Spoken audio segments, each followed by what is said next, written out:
Welcome to this Q&A video, which I announced I was doing last week to celebrate finally getting the silver plaque from YouTube, which I will put up there sometime soon. Let's jump straight in. Alan Christensen asked this. What's the odds of America surviving as a representative democracy after the Trump administration? It rather depends on what happens over the next 2 years, because there's a way that it could endure and there's a way that it could implode. Before Trump, the problem with US politics, as I discussed here often at the time, was that gridlock meant the government was just never able to do anything much at all. And what little it did do was often vulnerable because it required the president to work around Congress, not to work with it, which usually involved fixes and less than ideal mechanics. Now, an authoritarian has historically best been able to attract the support and tolerance of reasonable, ordinary people when in the face of such apparent institutional incapacity, they come sweeping in and demonstrate that their way, distasteful as it may be, sees results. In a fight between getting results and following due process, a lot of people will excuse the failures of process, saying, at least it works. Now, there's no doubt that Trump has shown that if he is allowed to get away with claiming the right to take executive action on all the issues, he will deliver zero immigration at the border, for example, lots of one-sided deals with weaker countries, for example, if that's what you want. This is the vision that has attracted so many of the tech bros who want minimal regulation on them so they can change the world with AI in ways they believe will turn out to be amazing. I mean, largely amazing for them, to be fair, but amazing nonetheless. However, the core MAGA movement that underpins the operation is, shall we say, barking mad. It was cultivated with the strategic use of online disinformation, whipped up with various conspiracy theories.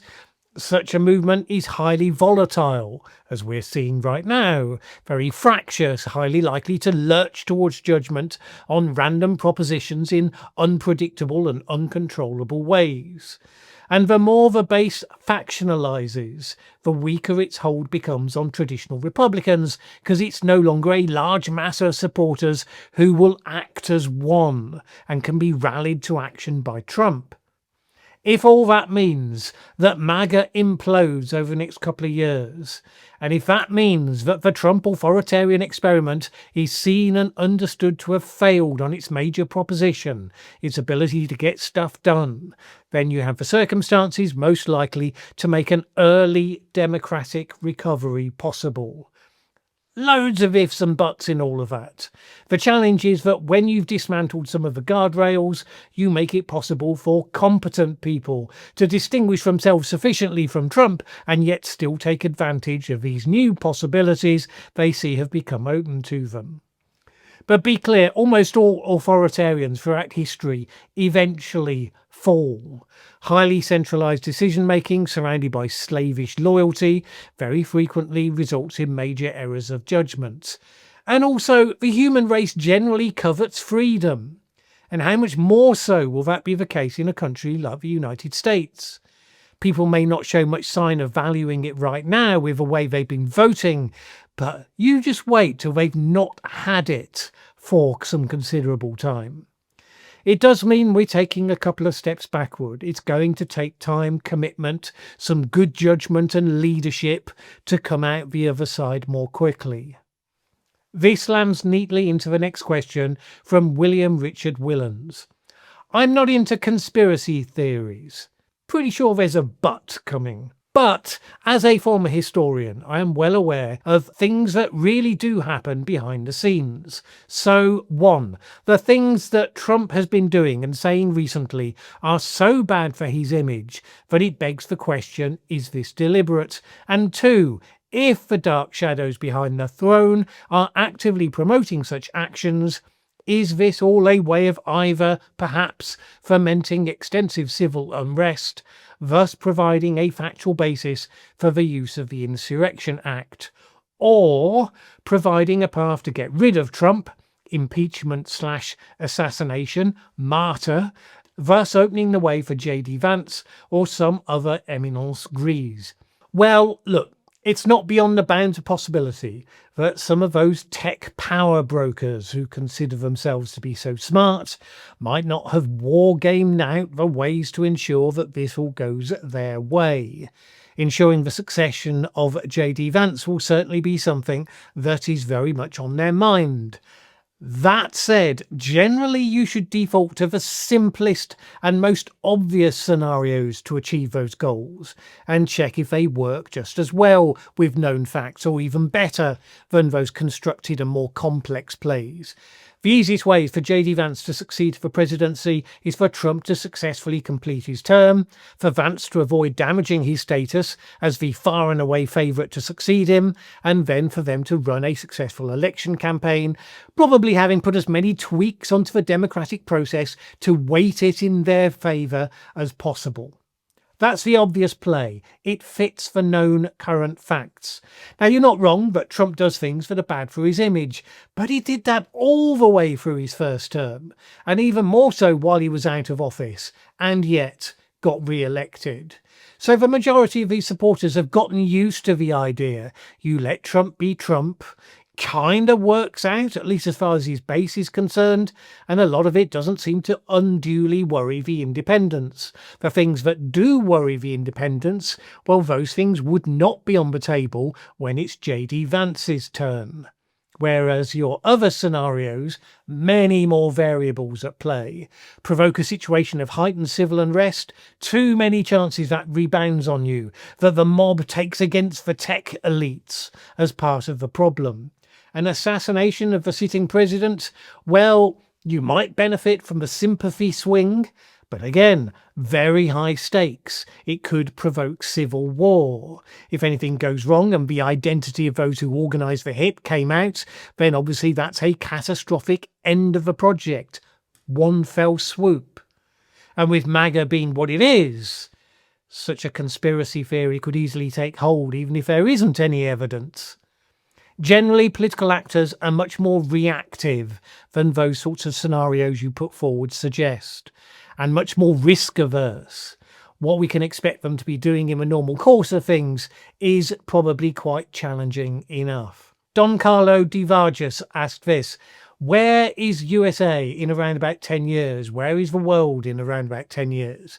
Well, you should distrust anyone who gives you an answer to that question with a high degree of certainty in their voice, because there are numerous variables, all of which need to play out, and you can see some possible answers if you assume that all the current existing trends continue to move in the straight trend line, which is how people often do so-called predictions. But of course, some of those will change direction for various reasons. Some things going badly today will create a reaction, which means those problems will be solved, probably leading to new but wholly different problems in due course. So that all said, my guess is this: the US will feel even closer to civil war, but it won't actually have endured the reality of such an event yet. The US will have elements of an elective autocracy within the bounds of what you might see in Hungary, for instance, but it will be struggling to survive the end of Trump, and it will have failed to deepen further than it has reached by, say, 2028. The US will have lost its dominant position in the world as numerous consequences from the era of Trump have emerged over time, although the US dollar will still be predominantly the world's reserve currency, but no longer unchallenged. China will be more dominant, although it will be held back by the challenge of Xi Jinping's centralization of power and high degree of paranoia. It may well have seen a succession battle by then, and that will mark a period of greater instability at the top. China will have achieved dominance, though, because of the growing automation of its production, enabling it to create wealth even as its population will be in significant decline by then. Climate change will have worsened, but the polarization on the issue will have deepened, not gotten better. Europe will have fragmented. Its inability to act as a single collective versus the economic logic that pushes it in that direction will have resulted in tensions that divide as people push back against the drift towards centralization. Any of those predictions depend on so many different factors. I could likely have come up with different ideas if I was asked to do the exercise again in a month's time. Possibly tomorrow. But since you asked, just some possibilities. Now, BF was skeptical about the threats that Russia was making to supply weapons to Venezuela and to respond generally should Trump decide to attack. So, in response to a video talking about that, he said, "What is Russia going to do if USA attacks Venezuela?" And the answer to that is probably not much at all. The point of the intervention was precisely to see what effect it would have on Trump. Bear in mind, Vladimir Putin has been very aware over the last 3 years that the West generally, and certainly Joe Biden's America specifically, was terrified of the potential for escalation leading to nuclear war.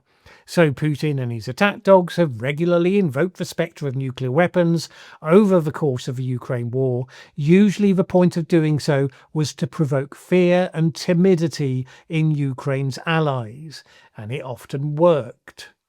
Trump is also susceptible to this. Putin will know well the reports of how, during Trump's first term, Russia's demonstration of the power of one of its new weapons by showing a simulation of how it would look if it struck Florida, that struck Trump very deeply indeed. So Putin has been testing how far he can string Trump along without giving him anything on Ukraine. I would very much expect that the threat to give Venezuela powerful weapons was just thrown into that mix, just to see and evaluate what impact it has, if any, on Trump. Putin does not respect Trump, believes him to be erratic and emotional and non-strategic. I expect everything that's put into the public domain is, at the moment, to some extent, a test to judge what works against him, what doesn't, what provokes a reaction, what won't. Patron supporter Michelle asked this: is it worth thinking about an eventual succession of states in the US? Cal exit in California seems to believe it is, but then what? Join Canada or Mexico? Canada and Mexico wouldn't really go for this, because it would be tantamount to declaring war on the United States. If the authoritarian experiment in the USA sticks, and particularly if people begin to lose confidence that the election process is still relatively free and fair, then it would inevitably raise this as a question. The big question would then be whether an autocratic federal state would allow states to succeed, or whether it would simply be the prompt for the conflict that becomes de facto civil war. You could envisage that if one state goes, a bunch of others would follow. Now, if they formed a neat contiguous bloc, you could see the US splitting into two. Liberals and Conservatives would largely sort themselves by moving to their favoured half. Problem is that it would be unlikely to be so geographically neat and tidy.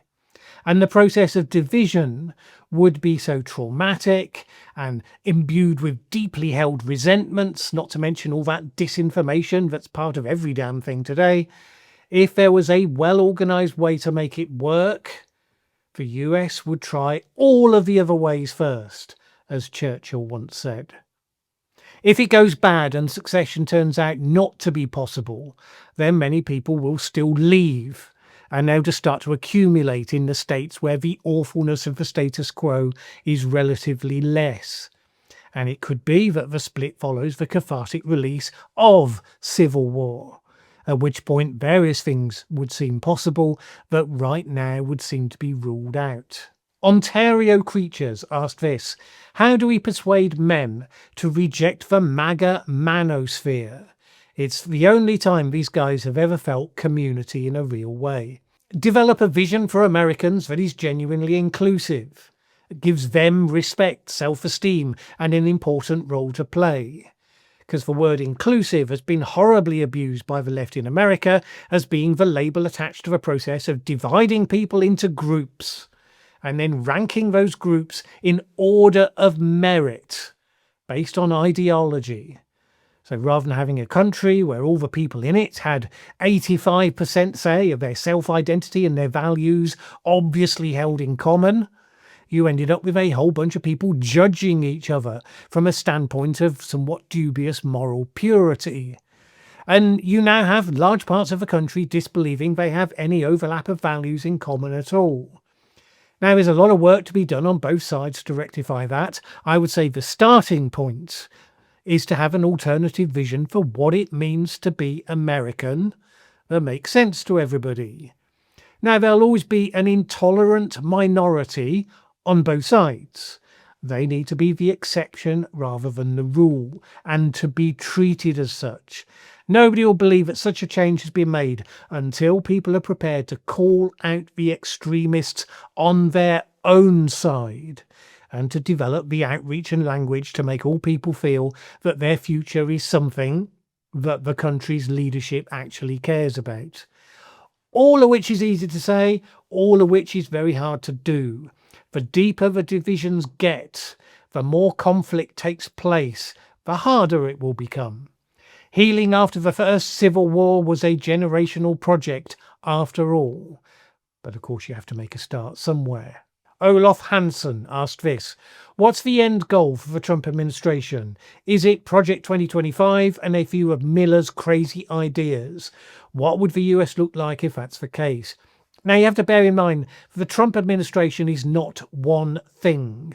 Donald Trump personally has no strategy, has no end game per se. He wants to enrich himself, which he is doing, thank you very much. As he gets closer to the end of his term, he will want to insulate himself and his family against any future legal action. And he will want to be remembered as the greatest president the country ever had, to retain the adoration of his supporters and to remain kingmaker up until the day he finally pops his clogs. He doesn't care particularly about Project 2025, except that it has been a vehicle for some of that. But of course, the authors of Project 2025 and the related but not identical tech authoritarians aligned with it for now, they are not restricted to that.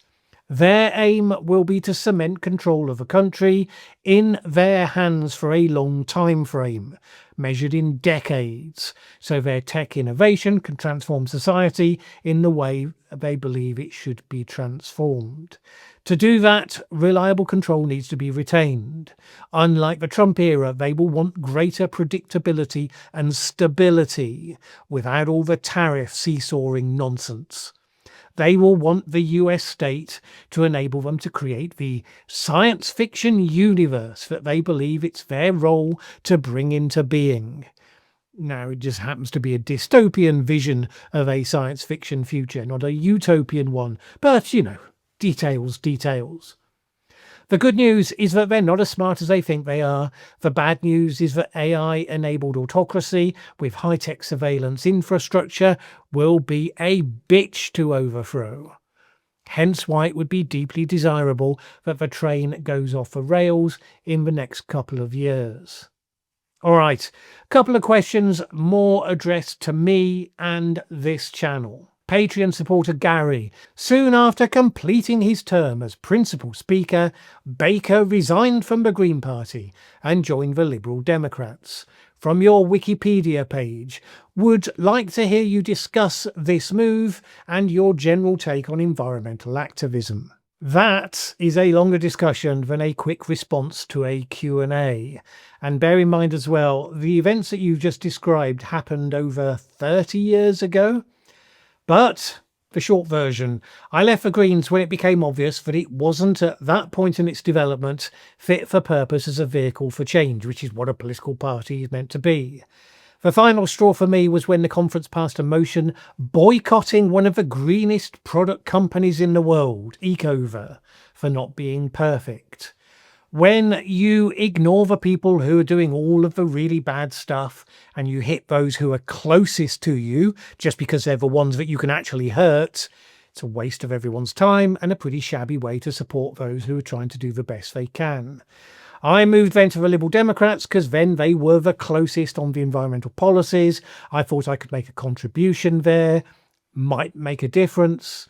I ended up on the Federal Policy Committee and was responsible for several of the touchstone policies that were passed during that period, which was fine. But I came to realise politics wasn't really for me. I'm too much of a pragmatist, I'm not very tribal, and I've been a floating voter ever since. Now, the Greens have moved unambiguously to the left since those days. It's a very different positioning and proposition under the new leader, Zach Polanski, in the UK, and if I were to join any political party again now, well, I can't imagine which one it might be, but it certainly wouldn't be them. My take on environmental activism specifically, which is different to what the Green Party does, is that it has struggled for decades to find ways to connect with ordinary people on issues that are often invisible and intellectual in scope. It's very hard to do that. Environmentalism in my day was a book-led movement. It struggled to make issues tangible and popular. It allowed itself over time to become self-indulgent in seeing big global issues as ones that were predominantly about lifestyle changes. And then more recently, it allowed leftist activists such as Roger Hallam to devise a strategy for action that was seeking to use the issue to get regime change. It was never going to achieve that, but the strategy they followed went out of its way to alienate the people you would think you were there to persuade, which was a ridiculous strategy. The professional green NGOs were in despair over it, but felt unable to say anything because their support base believed that all actions that get lots of profile must by definition be good. The challenge for most modern activism in the West, not just on environmental issues to be honest, is that it has for decades fetishized leaderlessness. As a result, you have gut instinct activities that fall into obvious traps all the time, are incapable of following a strategy, certainly one that might involve message discipline or tactical restraint. And that means that the campaigns very rarely achieve their goals, and often now have people in them who simply don't expect to ever achieve their goals. It almost becomes something that is purely about recreation. So those are some thoughts. I did do quite a few videos around this sort of topic early on in the life of this channel, and I might link one or two of them up there as we're talking. Patreon supporter Caroline asked this: which YouTube channels do you follow on any topic to get a balanced, nuanced view on a subject, and which do you look at to get an alternative point of view? Important to say straight out that when it comes to getting a view on a subject, YouTube is not really the principal medium that I use, because watching videos is just too slow a process of a large amount of information I feel I need to review to feel that I'm getting a clear picture. If I get referred a long video as a source by someone in the comments and I believe the referral to be credible, I might plug that video into Google's Notebook LM, which can summarize the content for me in a structured way with AI, give me a full transcript of the video so I can scan it more quickly. Outside of that, I do watch videos from plenty of channels in the natural course of things, and I also listen to lots of audio podcasts. So the channels I watch are more because they inform me on how people of various persuasions are responding to the issues. Creators whose judgment and moderation I value would include Potholer54 on climate issues, Vlad Vexler on Russia and Ukraine, Brendan Miller, Jake Bro.